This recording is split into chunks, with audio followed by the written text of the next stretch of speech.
Hello, everyone. I am Kara Joseph. I am the Training Programs Manager at Creative Manitoba.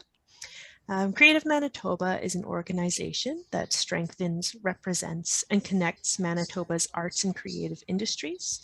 Our entrepreneurship training and mentorship opportunities teach artists how to sustain themselves creatively and financially. Creative Manitoba is also located on Treaty 1 territory, the original lands of the Anishinaabe, Cree, Oji-Cree, Dakota, and Dene peoples, and the homeland of the Red River Métis. We acknowledge and pay respect to the ancestors and treaties made on these lands by considering all our cultures, traditions, and the histories of colonialism, dispossession, and resistance as we create and learn together. We would also like to acknowledge that our water is sourced from Shoal Lake 40 First Nation. Pass it on to you, Janelle. Hi, my name is Janelle Shaw. I'm the Executive Director of Arts Accessibility Network Manitoba. So AANM is a regional not-for-profit arts organization dedicated to the full inclusion of artists and audiences with disabilities into all facets of the arts community. Our mandate is to support artists with disabilities in achieving individual artistic excellence, promote higher visibility of these artists within all disciplines, and promote policies and practices intended to make the arts more accessible for all Manitobans. So thank you everyone for joining us today. Today we have Diane who's going to speak to us about chronic illness. So Diane Dreger is the chair of AANM. She is a poet, writer, and visual artist. Her latest book is an edition collection, Still Living the Edges, a Disabled Woman's Reader by Inanna Publications in 2021. Diane has been involved in the disability rights movement for many years at provincial, national, and international levels. She is an assistant professor at in the interdisciplinary master's program of disability studies at the University of Manitoba. Welcome, Diane. Thanks. Yes, I'm happy to be here to talk about this topic. It affects me. I'm a person who has chronic illnesses, several. Who are people with chronic illnesses? You may be thinking, who does this include? Well, people who have mental illness, people who have chronic fatigue, fibromyalgia, diabetes, arthritis, MS, just to mention a few conditions. People are living longer now due to medical advancements. And that's why there are many more of us, people who have chronic illnesses, alive and living well and thriving.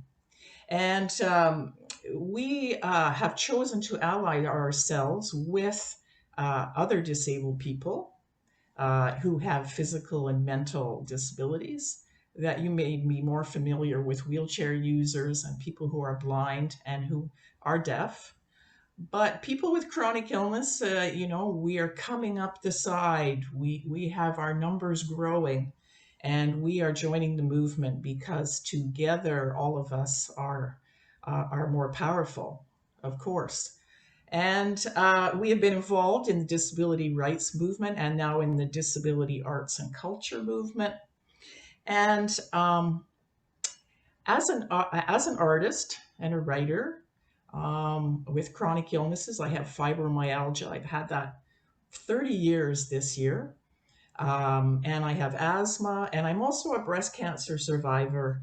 And a lot of people don't know that being a cancer survivor is really being disabled.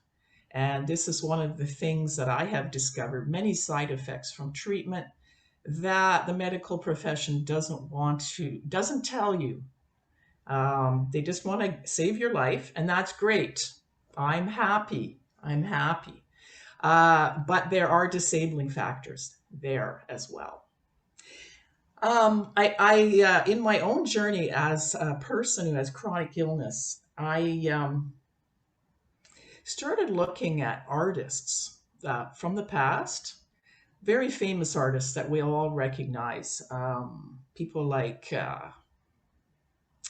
Claude Monet. We all know Monet for his watercolor pictures which are everywhere on all kinds of products. Everyone loves them. But Claude Monet painted for 10 years with cataracts. He was partially blind, and he did not want to get surgery because he felt it would change the way he saw color when he was painting. And so he painted as long as he could with his cataracts. And then finally, he was almost blind. So he then said, okay, I will have the surgery. And indeed, his sense of color did change. He lost the blues and the greens. We all know him very famous for his blues and greens. And he was more into the reds and oranges then after that, if you see his work. But the point being, he had a chronic impairment, and he painted paintings that we think are beautiful, and he painted them while he had impairment. And what does that say then about artistic vision? Well, this is the vision of a person who was chronically impaired, and we think that's beautiful. Then there's Henri Matisse. And we know him for painting, but also for his cutout figures, his dancing figures. And, he had cancer. Here's another case, intestinal cancer, and he had to use a wheelchair after he had surgery for that. And this was in the late 1800s, early 1900s. And he didn't stop painting. He figured out how to have an easel in his bed. But more importantly, he decided to change his art practice. He started saying, okay, what can I do for my wheelchair in my bed?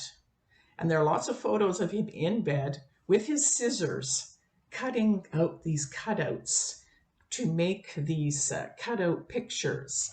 And he hired an assistant to paint all his papers because he wanted them certain colors. And then he would take the paper and cut out images in bed.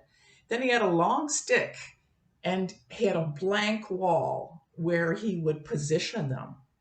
And this was to show his assistant where they should be positioned on the paper after he had figured it out. So that's how Matisse dealt with having that chronic illness. Vincent van Gogh, very famous painter who we all know had depression and was chronically ill. Sometimes he was very well and sometimes he was not well. How did he adapt his practice? Well, he liked to paint outside. And that he really felt that if you look at his letters, he felt that really kept him going, working plein d'air, as they say. But one of the issues is in the south of France, in Arles, when he was living there in the late 1880s, people started to think he was a funny character. That is, kids would start making fun of him while he was out painting. People thought he was a very strange individual. They didn't want him in their community. And then when he cut part of his ear off and gave it to a local prostitute when he had a psychotic episode, of course, word got around and the community took up a petition to have him leave town and go to the nearby asylum. So here's an individual who had chronic illness. And in this case, you can see the stigma of how he was treated. Well, I can't imagine rebounding from that, really, how he did that. But he did go to the asylum. His brother Theo paid for him to be there. And he continued painting outside. And these were ways that he kept himself going until, of course, we know, unfortunately, he did take his own life at the age of 37. Let's see, Frida Kahlo. She was a Mexican artist who had various disabilities and chronic illnesses. And she has become very much a feminist icon and an icon for women who have disabilities. Frida figured out how to paint from her bed. When she had many surgeries from from a bus accident, and she also had polio, so she had impairments from post-polio, and she taught herself to paint from bed, and she painted her own images because she was in a room all day long by herself. She put a mirror on the canopy of her bed and painted self-portraits. And of course, we know that she has painted many pictures of herself as being disabled, impaired, and cataloged really for the first time. A disabled artist telling everyone, the world, look, I had surgery, I have casts, I have one leg shorter than the other, I'm in a wheelchair, I have doctors who look after me, in addition to other parts of her life. And her being most famous for her dead-on looks, really revolutionary for women artists at the time. She was painting in the 30s, 40s, 50s. She engages your stare. She doesn't flinch and look away. Many paintings of women traditionally, of course, were made by men, and women had their eyes averted. But Frida is very much in dialogue with us.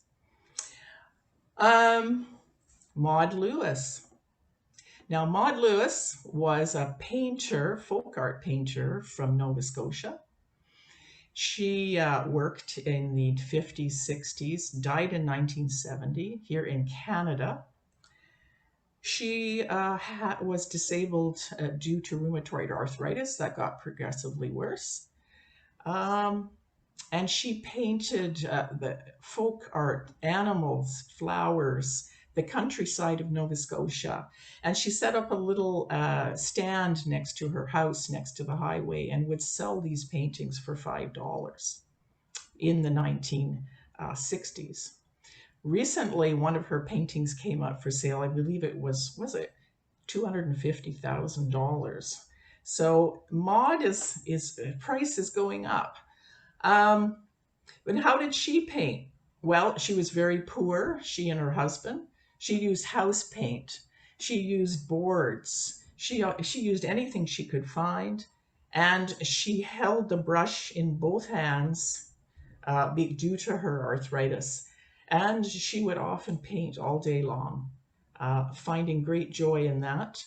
And she liked it that people liked her pictures. She also painted every surface in her very small house. She painted the stove with flowers. She painted the staircase with flowers and animals. She painted every surface, even the dustpan. And her house actually, after her death, was dismantled. It's in the Nova Scotia Museum of Fine Art now in Halifax. And I did see it several years ago. It's just quite fabulous. You know, all of her paintings are preserved there in those household items, right? She felt that everyday things were beautiful. So there are more artists, but that's just a synopsis of some of them. And I just wanted to talk too now about people who were writers. You know, I'm going to talk about Florence Nightingale and Charles Darwin. First of all, I'd like to mention that when Charles and Florence were alive, and that was in the mid to late 1800s, Victorian times, there was a role for people who were chronically ill and who had fatigue and were sick all the time. And that was, you were an invalid. And both Florence and Charles were invalids. There was a role for you. It was recognized in society that you would retreat to your home, to your bed, to your couch, and that was your role. That was fine. You were not coming out into society because you were an invalid. Or as I like to deconstruct the word, an invalid, right? And I like to say I'm an invalid as well, mockingly, of course. Um, Invalids didn't always just lie in their beds. Um, I'm going to give the examples of Florence and Charles. Um, there are tips from them that I have gleaned from their writings and from their lives about how to work with chronic illness, how to write, how to live a productive life. Florence Nightingale, of course, we know as the founder of modern nursing. And she became chronically ill after her stint in the Crimean War in the early 1800s. She became known as the Lady with the Lantern, who helped soldiers on the battlefield.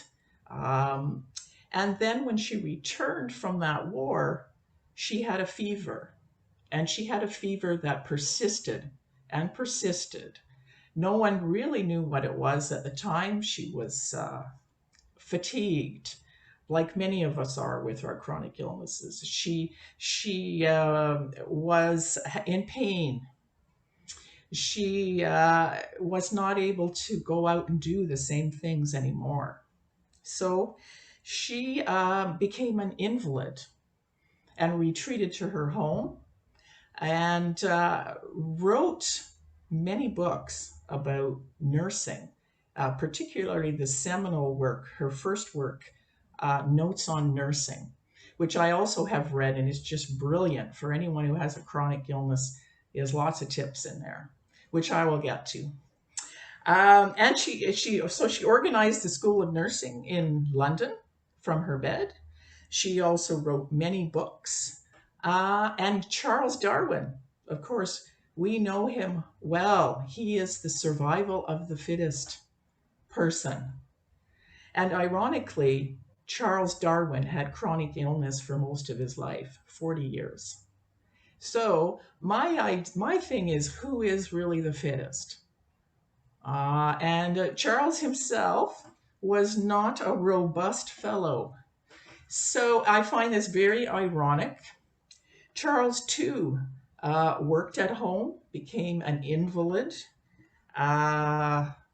wrote many books and articles, wrote his famous on the origin of the species over many years. He received a lot of criticism from his fellow scientists who felt he was just sitting on his findings and he was procrastinating and not getting that book written. Well, the alternate story, of course, that I see is he was chronically ill. And as a person with chronic illness, he was writing this book a little bit at a time over a period of time. Like many of us do, I do that as well as a writer. You write when you have energy. And so, and also, Charles didn't go out to scientific conventions because they didn't have washrooms. Now, this is an issue for a lot of people with disabilities today. Can you use the washroom when you go out? And for him, he had a lot of intestinal issues, and he also had a fever that he got in South America when he was in the Galapagos Islands on that famous Beagle trip where he collected all of his materials for On the Origin of the Species. So he could not trust that he could go out. There were no washrooms at the Science Academy that he would be able to use. He sent colleagues to present his papers, who then reported back to him. He received a lot of criticism that he was hiding from people over the controversy of his findings about On the Origin of the Species, because he wouldn't come to conferences and answer questions. Of course, I know exactly what he was doing during that time. Being a person who has chronic illness myself, he had a study and a couch, and he had a washroom right within his working area so that at any time he would be able to look after those things. So that's just a brief synopsis of those two folks. And I came up with some tips that are actually in my current book, Still Living the Edges, a disabled women's reader. And so I'm going to talk about Charles first. This is what I learned from Charles about working with a chronic illness. Refuse to have your life's dreams defeated by poor health. Do not take on the patient role, that is, taking to one's bed and doing nothing. Experiment with working in different ways. Don't think that work has to be done sitting up at a table. Work can be done lying down. Work can be done standing up. Work can be done walking. Charles often walked in his gardens in between sessions of writing, came up with new ideas. Number 2, continue to see yourself as contributing to society and those around you. Darwin himself wrote, "I would sooner be the wretched, contemptible invalid, which I am, than live the life of an idle squire." So he continued to write. He continued to work on his ideas. He felt he had something to contribute. Number 3, take a look at your life and see what the stressors for your health are. Now, we all know we got lots of stress in our society, and especially coming out of COVID, there's lots going on. Well, for Darwin, as I mentioned, he saw that going to scientific meetings, going out to conferences, that was far too stressful for him to think about where I'm going to find a washroom. He also found that it would usually take him about a week to recover if he went to any public meetings. And I get that, because as a person with chronic illness, when you've had a big event, you need time to rest after that big event. So number 4, what did he do about it? Well, he stayed home from meetings. He was lucky to be well off because he made funds from his writing. He was able to have his own study and set up and have gardens to walk in and rest. He also was lucky that he had a wife who was available during the day to keep him company when he needed to rest. He would come out after he had worked for a while. So these are all important things in terms of keeping your stress down. And that leads to the next point. Surround yourself with colleagues and allies who understand how you are living your life with chronic illness. And again, he had colleagues who presented for him and reported back. He had long correspondences with many friends and colleagues through the snail mail, which was very important to him being in communication with the world. And he also had visits from folks who would come to him and meet him lying on the couch or, in the garden at his house. And of course, in our day and age, social media and email play that same role for many people who have chronic illnesses and can't get out. 5, be surrounded by beautiful vegetation and clean air. As I mentioned, he had gardens. He lived in the country. He was able to afford that. 6, work very intensely with the energy you have in a very focused way. And Darwin scheduled 3 hours of work a day, followed by rest and walks in between. And he describes himself as really focusing very, very intensely just for that period of time and then resting. And that in that way, he was able to focus his thoughts.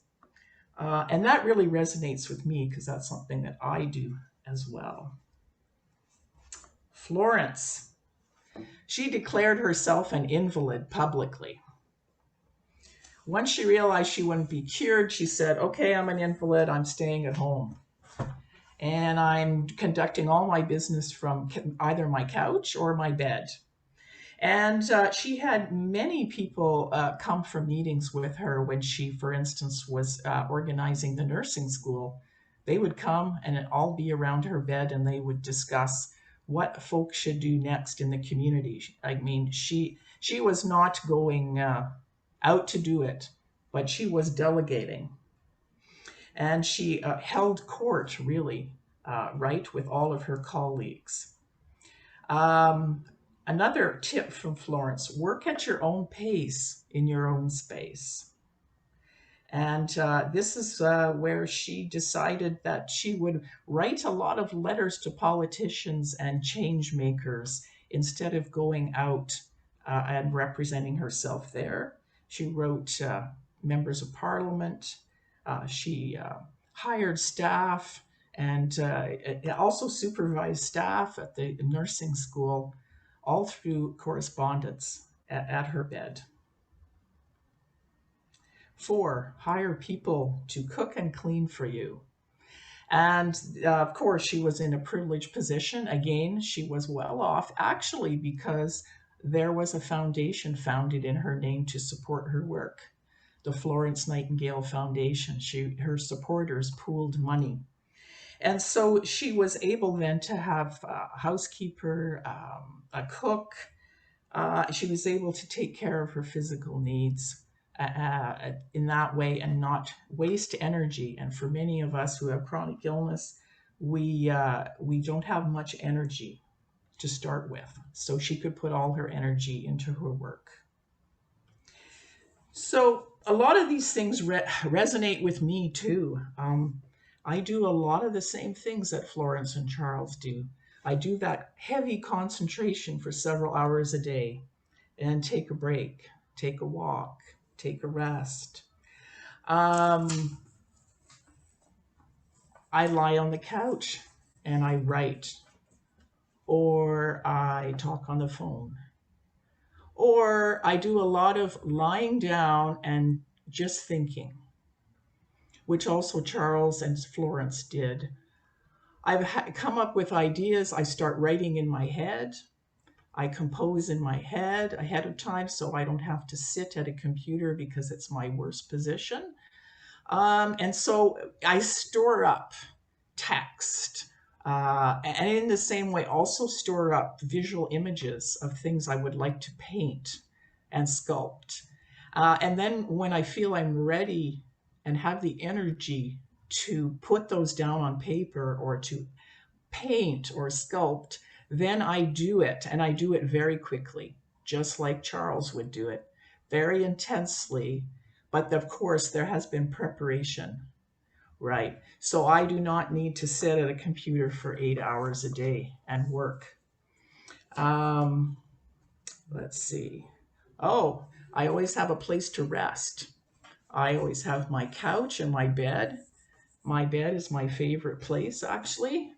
I like it very much. I like to work in my bed a lot with my quilt, especially in the winter, talking to people, having meetings, reading, as I said, thinking, working. And it appears, of course, that you're doing nothing when you're lying on the couch. And in our culture, we see lying down as having nothing to do with work. There is a bias against working in flexible manners. Up until recently, as we all know, now there are many more options for working at home, using Zoom. I always tell the story that 20 years ago, I applied for a job in Winnipeg with a well-known nonprofit to do a project on women and poverty. I was offered the job, but when I told them I needed to work part-time at home due to my chronic illnesses, I was told I did not have the job. I was told I had to be there in person to be part of the team. Now, of course, we all know that is not true today. And these are a lot of the things that people with chronic illness can teach all of us in society.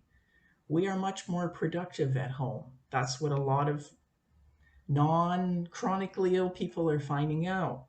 It makes things much easier in your life, less stressful if you don't have to commute.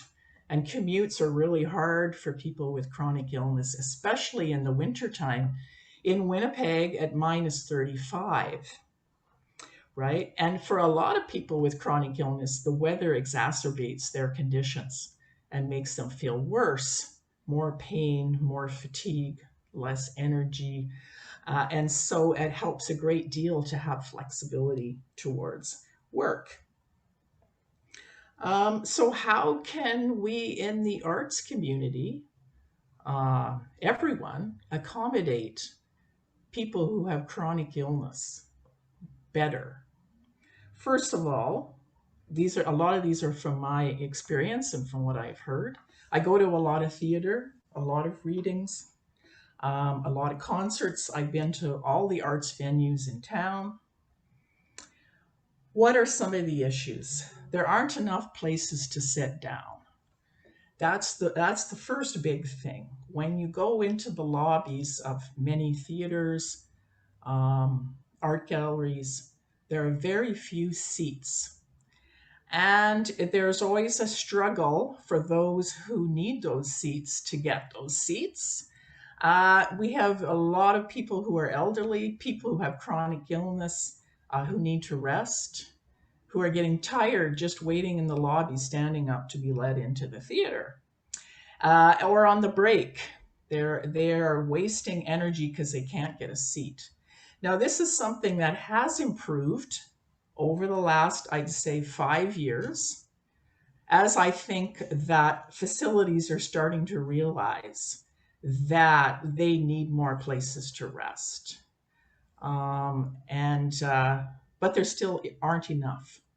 And actually, a lot of seniors go to theater in particular.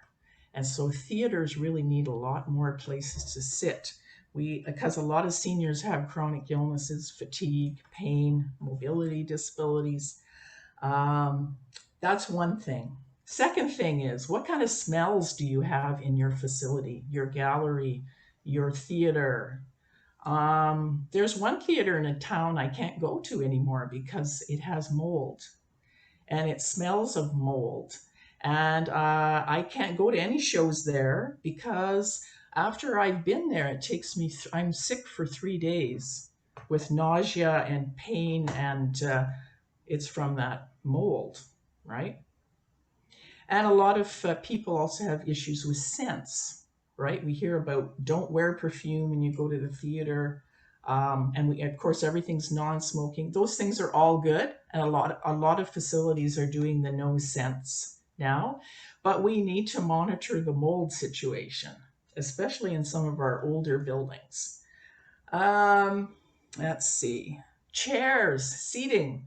Once you get into the theater, how ergonomically correct are those chairs? There are some places that have bucket chairs which are disabling. That is, I sit in them for an hour, and then again I have a couple days I have to recover my back and my neck from sitting in a chair which is not a good chair. Okay, so the idea is, what do we do about that? Well, getting all new chairs is very expensive. Perhaps there can be other chairs available that aren't nailed to the floor that folks who need extra support can use while they're watching shows. Okay, another thing that arts groups can do is have a flexible cancellation policy. For instance, for shows, concerts, plays, courses, art gallery courses at the various galleries. And I've had this experience where, those of us who are chronically ill, we have episodic illness. So we may register for a course or a play and we want to go, but on that day, we are not feeling well enough to go to the play or the course. And I have had continuing issues of not getting a refund because of that. So I have to eat those expenses and miss the show. So a more flexible return, maybe an exchange policy, or getting your money back. Again, I'm making a blanket observation. It may not be all theaters or courses that are so. The other thing too is when you're taking a course, like I've taken some visual art courses, there is the idea that you have to come to every class. Like say you have a 10 class regimen, and I want to be there, but again, because of my condition, I may not be able to go to all. In fact, one course that I took, I only went half the time because that's what I was able to attend. I do know that there was disgruntlement from the instructor as to why I was not there. You know, it's kind of like that thing. If you really wanted to be here, you would prioritize it. So there just needs to be an understanding that not all folks are up for every class because there are changing health environments for people who have chronic illness. Okay, two things about conferences before I end and we can talk. First of all, don't make sure at your conference or workshop that you have somewhere for folks to lie down. Now, this is interesting because I have been negotiating this for 20 years at different conferences, gone to academic conferences, women's conferences, disability conferences, and there are no places to lie down unless you ask them for it. And even when I ask for that accommodation, they can't find a couch, like on a university campus or in an art gallery. I think only one time, and I've been to many events, only one time in the last 20 years has a university done a good job of getting a proper couch. And that's because they rented it. They had to go out and rent a couch for this conference. There are no couches on campus. Now, this also says something about our learning environment and the universities, which I won't get on because those are other issues I have. But we're just talking about the arts today. And finally, when you have a workshop or conference, don't pack every minute with content. You need to have breaks, regular breaks that folks can count on. Some folks, like those who have diabetes, need to know when they can break and get some food in terms of keeping their blood sugar level. Other people who have hyperglycemia, like myself, that's part of the fibromyalgia complex. I need to know when those snacks are, right? Because I will start shaking at a certain point. So we can't just keep packing material because we have to get through it. We have to know that people have different needs, and you know, folks have said to me, well, if you are tired or want to eat, you can just leave the conference. Yeah, but then I've missed all the content. And why should I not be able to participate because there are no breaks? So no one has an answer for me when I ask them that question. So a lot of women's organizations I know and disability groups have started, having a less strenuous schedule. And they, the idea is we don't meet very often, so we need to talk about a lot. I get that. However, I think we just need to prioritize what are the important things to talk about, and maybe talk on email or on Zoom about additional issues at other meetings. We don't need to pack everything into one meeting in terms of nonprofit groups, which include arts groups as well. Yes, and we know that hybrid events work. We know now that you could have an in-person event and have it online. This helps people with chronic illness very much. Again, especially in winter. I have seen a lot of speakers from across the world that I would have had to travel to. People I wanted to hear, academics, artists, activists, and I have been able to hear them now because they're on Zoom. I consider myself fortunate to have heard these folks. And yeah, I'd say we need to continue looking at that hybrid model. And for people with disability on the whole, um, having an online option is really an important thing for us to have to choose. So that is, those are the things I have to say. And I was wondering, are there questions or comments or things folks want to say, like about strategies they know of? Well, I just wanted to say, I really love that idea about having a couch available at conferences. That's something I hadn't thought of. So as you know, we're having a big disability and deaf and disability festival in the fall time called Equip Strength. And I'm going to make sure that we have a place for folks to lie down. Yes. And the interesting thing I've noticed, when there is a place to lie down, people gravitate to that room and say, hey, how come you can lie down and I can't? So again, we have an interesting thing here. Maybe lying down is good and resting is good for everybody. It's one of these things that we need to adopt for everybody, right?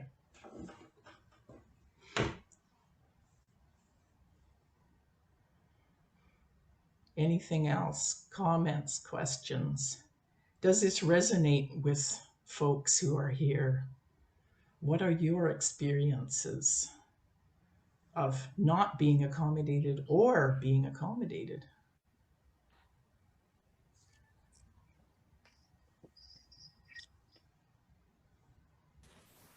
Well, I really love the point that you made about the breaks, because that's something that I always advocate for, to have a break every hour.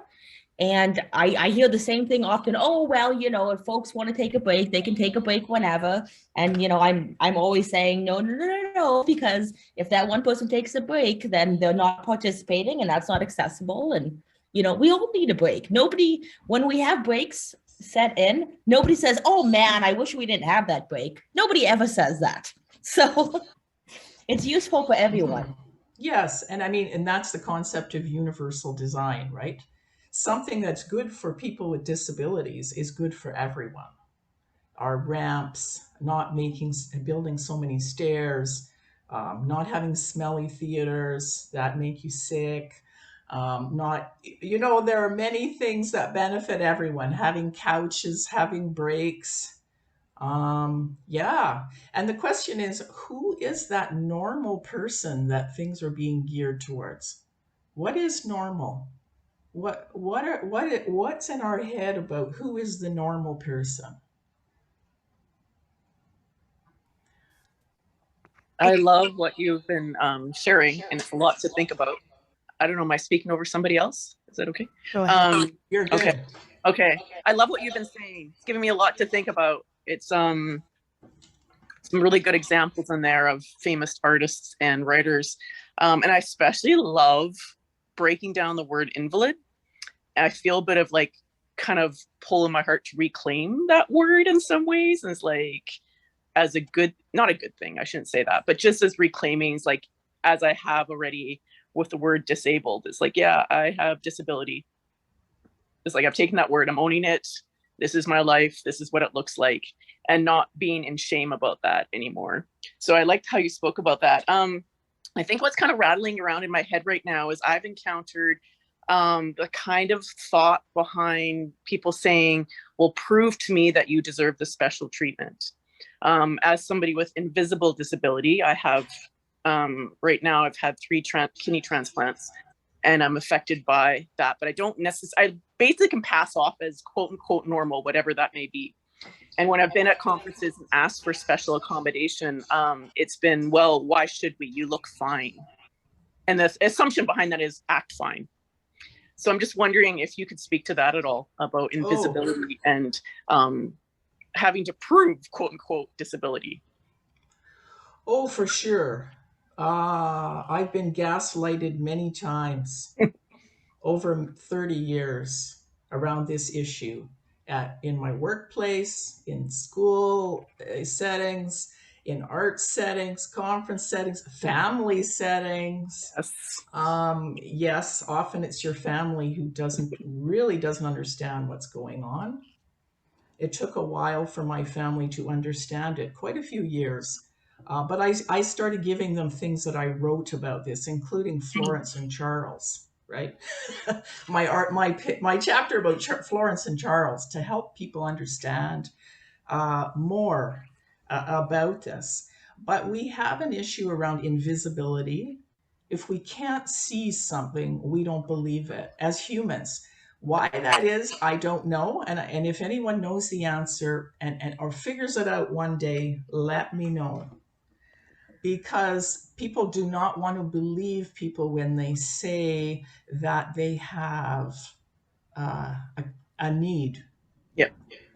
because they are looking at you. They're looking at me. Me, I'm just a sturdy Mennonite gal. Yep. People can't believe it, right? Yep. Oh my, you look like you could be out in the football game. I mean, I had, you know what I'm saying? Yes, absolutely. I come from good hardy Dutch stock who we work and work and work. So yes. To stop and say I can't. Well, and then yes, you sorry. bring up a really important factor around our work ethic. Yeah. And this is key for those of us who have chronic fatigue issues, that we have been raised to believe we must work hard at all times. This is the Protestant work ethic, and I very much am in that from my upbringing. Within a Mennonite culture, we are very hard workers. And work equals service. And if you say you can't work, well, you don't want to help people and you're morally suspect. Oh, you're getting into good stuff here. But it's true. You're not getting with the program. You have some moral issues now around wanting to help or try, pull your load. Yeah. Right? Yeah. And these are very deeply ingrained issues. So back to the question of invisibility. Yes, you have to keep insisting that you have those needs. When you go to a conference or an event, they ask for accommodations. You write that on the form. I need a couch that I can lie down on, because sometimes they'll get me a recliner. That's not good enough. Well, it's almost a couch. But no, I need to lie absolutely flat to get that rest, right? So then, they start discussing with you whether a chair is good enough anyway. But I don't explain. I don't let that get to me anymore. I just tell them this is it. This is what I need. I've heard so often all these things you don't. Well, my big thing is, this is what people say to me. But yeah, look so good. Right? Yeah. And I always say, but I feel like shit. So I was going to say it. I don't know if I can say that, but that's totally what it is. It's like, ooh, but if you could feel the way I feel. Yeah. Well, my mother, who has now passed several years ago, had many chronic illnesses as well. Often chronic illness is genetic, right? We inherit a lot of different things. And she and I had that running joke. I'd see her and she did look fabulous. She always looked fabulous. I said, oh, you look so good. And then she'd go, but I feel like shit. And I go, yeah, I know what you mean. Good. That's awesome. So, and then my dad, who was always Mr. Tank, would go, I have no aches and pains. We didn't appreciate that. Yeah. But that was his reality, right? I mean, you have your different physical realities. But yeah, invisibility, we just have to keep saying it. You keep saying it, and you say it, and you say it. And interestingly enough, eventually some people see it too. It depends on how much time you spend with people. That's very true. Yeah. one of my colleagues, she and I roomed in a hotel together in Britain, oh, maybe about 10 years ago for a conference. She's always believed me that this is what I need. However, she saw it from when I woke up in the morning as to what was going on. She saw me over a 24-hour period. Mm.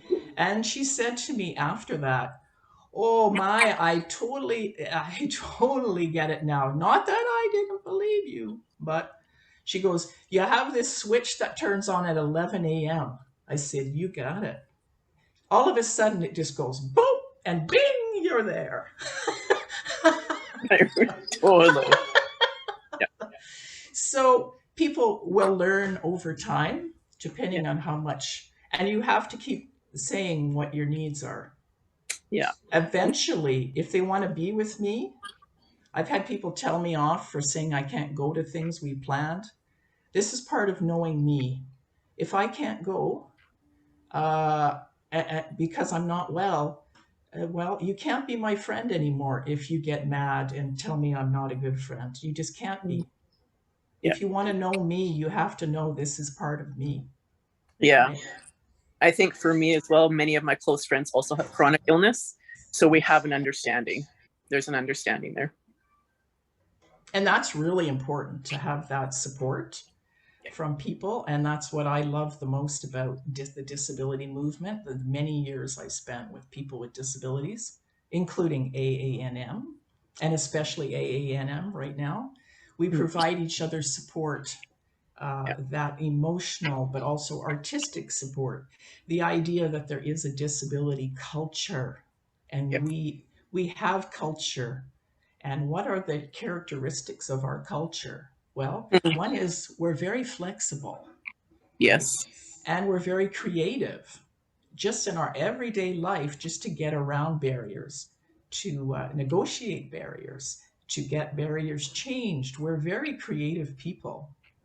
And in a sense, all disabled people are artists because we have to be in order to participate. I love that. Yeah, I love that. That's good. Thank you. Sure. So if you don't mind me asking, sorry, I'm Natasha, could I just ask, what accommodations did you ask for that people told you you didn't need? I was thinking more like just when not specific conferences per se, because I think in the past I've been more silent about what I needed, although I'm learning. But more so in relationships or in workplace. Definitely when I was more in the workplace, I now work for myself out of partially need to do that. But it was like, you look fine, you look great. And then to break down, well, I put makeup on this morning, you know, to like hide my paleness. And I slept all day yesterday, and I'll probably sleep all day tomorrow to make up for the fact I'm working today. Yes. Do you know what I mean? So to answer your question, accommodations that have been denied, breaks. A lot of times I also need to know when I'm going to be eating. Reduced, when I've asked for reduced days. So instead of being at a conference or some sort of workplace for 8 hours, I'd be like, can I work for 6 and then do the last 2 at home? Yeah. And again, it wasn't always blatantly said. It was insinuated, how sick are you? Right. And for me, I'm like, do you want me to show you all my scars? Because I can. You know, like that's kind of the level of like, this is legitimate. Like, stop trying to make it look like this is not legitimate. I wouldn't be making this up. So that's kind of been my story. Yeah. Oh yeah. Yeah, I've been told so many times that, you know, I must be making this up. I'm a drama queen. I'm drawing attention to myself. Yeah, absolutely. Or I find when I use the word tired, it means different than when someone else uses the word tired who's healthy.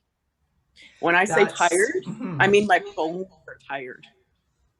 When I find a friend of mine who's healthy says they're tired, it means they're going to sleep for 8 hours and feel well in the morning. I never have that. So that's the difference of language semantics, right? So well, it's very important. I totally get you on that, because yes, when people say they're tired, that means, yeah, they are tired. They worked hard in the day, or they did a lot. And then they crash and they sleep, and they're rejuvenated. Yeah. but that's not so for me many Yeah. times as well. Yeah. So when I say I'm tired and I can't go out somewhere, I'm so tired. I'm tired at the cellular level. I Yes. basically can't even move my body on the couch. Yeah. Yes. That's how tired I am. Uh, But totally people hear you. don't get that. Yeah, it's a different language, and that's kind of when you were talking about the characteristics of our culture. Culture always has language, and this is one of the things where the language means we use the same language, but it might have different meaning. So that's what. Oh, yes. And we do that all the time around so many things in our society, right? Race, gender, disability, religion, national ethnicity.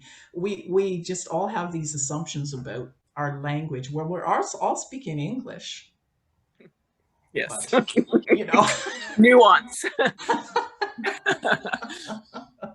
Exactly. Sorry, Kara, please go ahead. Yeah, for sure. So I come from a theater background, and as a person who also deals with chronic health issues and chronic illness, it's very difficult from an actor's perspective because the way the theater and TV and film system is set up is that you do 6 days a week of rehearsal and it is 8 hour days. You do get breaks, but they're very short, and I think of how inaccessible that it is. I was recently on a contract and it was so difficult and exhausting for me that I can't imagine I will be auditioning or participating in anything in the near future because I'm still recovering and it ended in May. So I guess I bring that forward in, I don't know what that change can be because it's so ingrained in the structure of how that theater system, how the TV and film systems are built. And I don't know, I guess, what the next steps would be to make change within that. Yes. Yeah, that's a systemic problem there, right? It's the Mm-hmm. way the whole thing is ordered. And a lot of the issues we have around this are systemic. They're things Yes. that are buried too, right? Nobody likes to be accused of discriminating against somebody, whether it has to do with disability or race or ethnicity. Nobody likes that, right? But we don't realize, you know what? For instance, we are all ableist, including me. Every day I think ableist thoughts to myself as I lie on the couch. And then I say, why are you thinking that? And start unpacking that. Why do I have that attitude towards myself right now? I'm beating myself up because I didn't do enough. Beating myself up because I really would like to be at all those social events that I've been invited to. I'm beating myself up because I'm missing out. And I like to be part of everything. Right? So, but again, what that is something that is systemically in our society. Busy, busy, busy, right? Or as I say, buzz, buzz, buzz. We're gonna just buzz, buzz, buzz. So, and that's what people are doing, right? They're buzzing around. But has anyone thought maybe we don't need to move around so much and do so many things? Maybe we need to be silent sometimes. Maybe we need to rest. I think these are the things that we're learning from COVID that are good for everyone, right? The thing about the theater, though, have you talked with Debbie Patterson at Sick and Twisted Theater? I've chatted with her a bit, but I think a further conversation would be in order for sure. Yes, because she addresses those issues. And again, she has a chapter in my latest book where she talks about those problems in the theater community. She writes about her role as Richard III as a disabled person, how Mhm. she played that part, and then talks about the expectations of the theater community. And then she coming from being in it, able-bodied, to then having MS and being chronically ill, the differences, but also how she has accommodated for that. One of the things is she has her own theater company and they do what they want. Yeah. Okay. That means if you can structure your own workplace, as has been brought up, you then pace yourself. You then know what the abilities of yourself and others are. And does it make the show any better to do such hard work, Kara? No. In some ways, I think it makes it worse because you're just completely burnt out and you lose the love and joy of what you're doing in the first place. I have never needed to be in a room for 9 hours rehearsing something every single day for it to be good. Right. And what is the definition of good in the theater community? Like why does one need to rehearse so much? I really don't even have the answer for that. I think that's a question I would love to ask many artistic directors within this city. Does it have to do with this Protestant work ethic again? Oh, absolutely. Right. Because I did a lot of theater work when I was in high school in my early 20s before I had disability. And it does take a lot of physical and emotional energy. And I really loved it. Then I decided I would come back. I went to the Winnipeg Fringe Theater Festival in 1997. I did a one-woman show where I played different characters. My great-grandmother, my great-grandfather, I played different characters on stage like for an hour. And then I had to do it every day for a week. I found that I probably am never doing that again. And I haven't since, not an hour, but I will do something that's 15 minutes now or 20 minutes. I could perform for 20 minutes and be okay. But the hour thing, no. And the everyday thing, no. So I guess there are things around pacing here too, right? And those are things I've learned, pacing in my own life. What is it I need in order to practice different art forms, right? It's like with my painting, for instance. I don't paint very often, and I'm not very prolific compared to a lot of other normal people. What I do, I actually have paintings in my head that have been there for several years that I've not yet painted, right? Like ideas, images.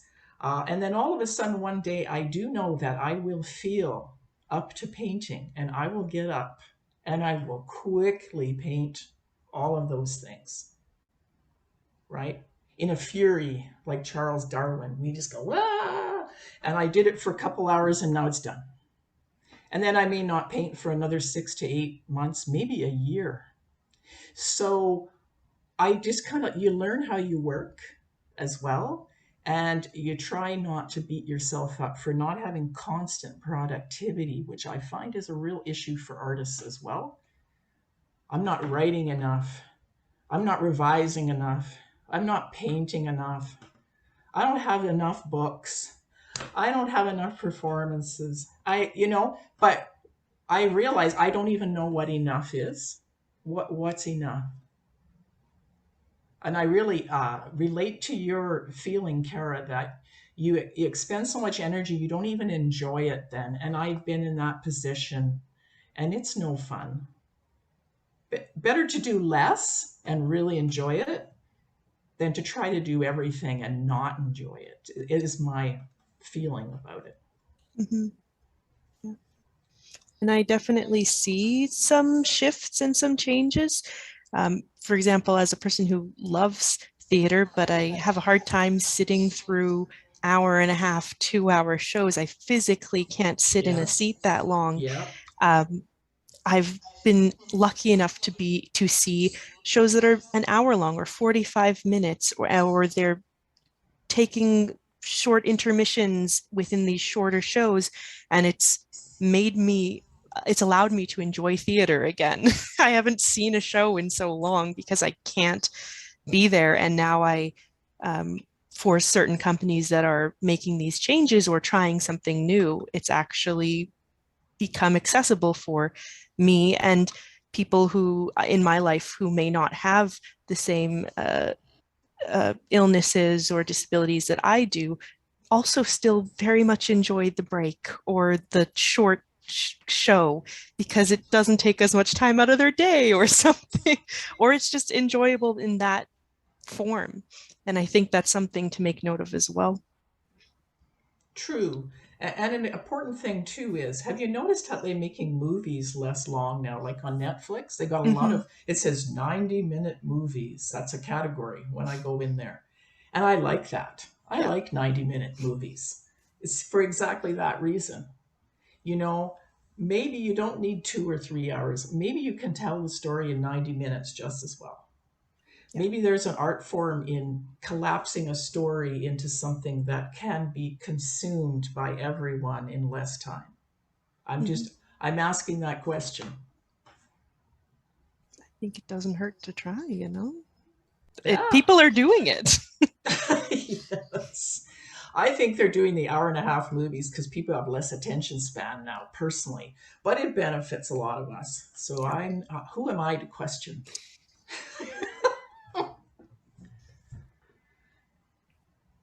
Okay. Anything else? Questions, comments? We still have some time. We have a few minutes.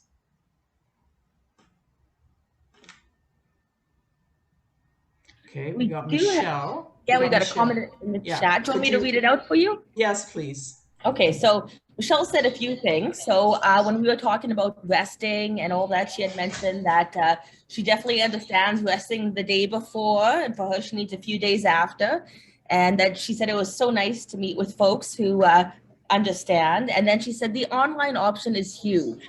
Riding the bus, shaking your body for over an hour to get to event, be present, and repeat to go home takes 3 days from my life, basically. I totally relate. So true for me as well. Especially that bus thing. I'll tell you, our bus rides are worse than ever because of all those potholes in the bus lane. Our roads are so bad, and it shakes up my muscles, and you feel like you're crippled on the bus, and you get off and you just kind of hunched over, walking off, trying to recover from your bus ride. And now, of course, most people would think, well, that is totally ridiculous. What are you talking about? It's true. I have a lot of issues around back and neck. And for people who have back issues, those bus rides are deadly. Yeah. Yeah. I see. Then she says, sometimes I get home, cry, and go to bed. Yeah. I get home and then I just go into my bed, yes, and crash, pull my quilt over myself and go, I am safe now. I don't know what that's about, that I'm safe now. I think safe from expectation. I think that's what I'm safe from others and myself. I don't have enough energy to expect anything of myself. Let me go to bed.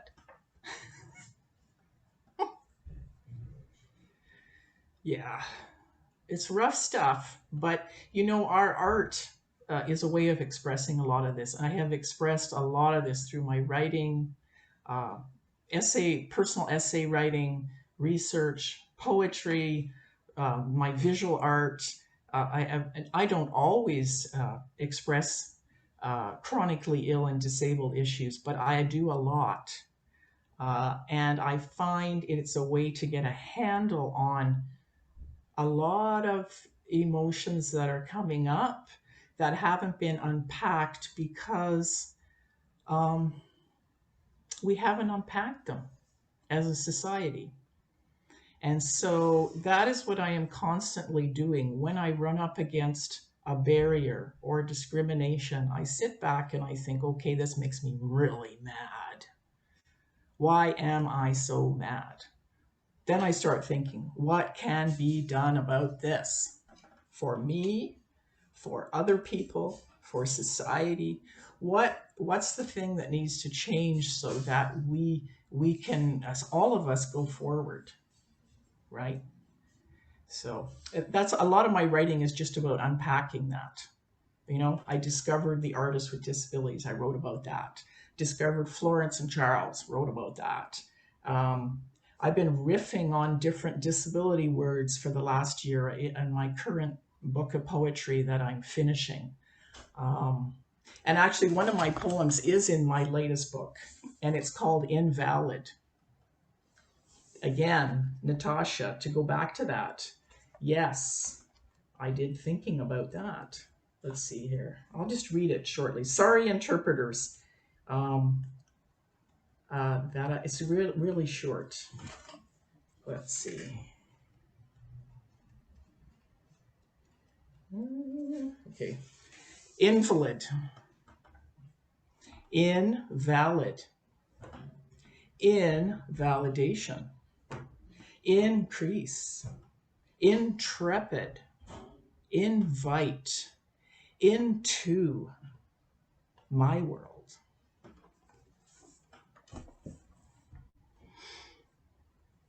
Right. So again, looking at reclaiming language, right? Yeah. Anybody else? No questions or comments are unwelcome. You know, sometimes people think, oh, I shouldn't ask that. That doesn't sound too swift. But you know what? If you are thinking that, I'm sure someone else is thinking the same question. That's what my mother always told me. And she was very wise. Yeah. Anybody? Okay. We are good then.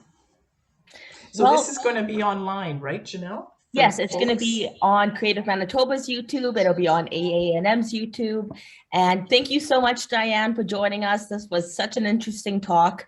I always love hearing you speak because you always have such interesting things to say. And thank you, of course, to our interpreters, Tessa and Christina. Thank you to Creative Manitoba for partnering with us in this wonderful collaboration to present the series of workshops. And I hope everyone has a nice weekend. Yes, and I just mention Creative Manitoba. You're a visionary in inviting us to talk about access. This is our second group of courses. You're doing well. You're visionary. Thank you. I'm excited we're able to do this partnership and hope to continue it in the future because I think it's so important. And I've taken so much from these talks over the last month, and I think a lot of people could benefit from it in the future. So really looking forward to continuing this partnership. Great. All right. Well, I guess everyone have a wonderful afternoon and yeah, enjoy your summer.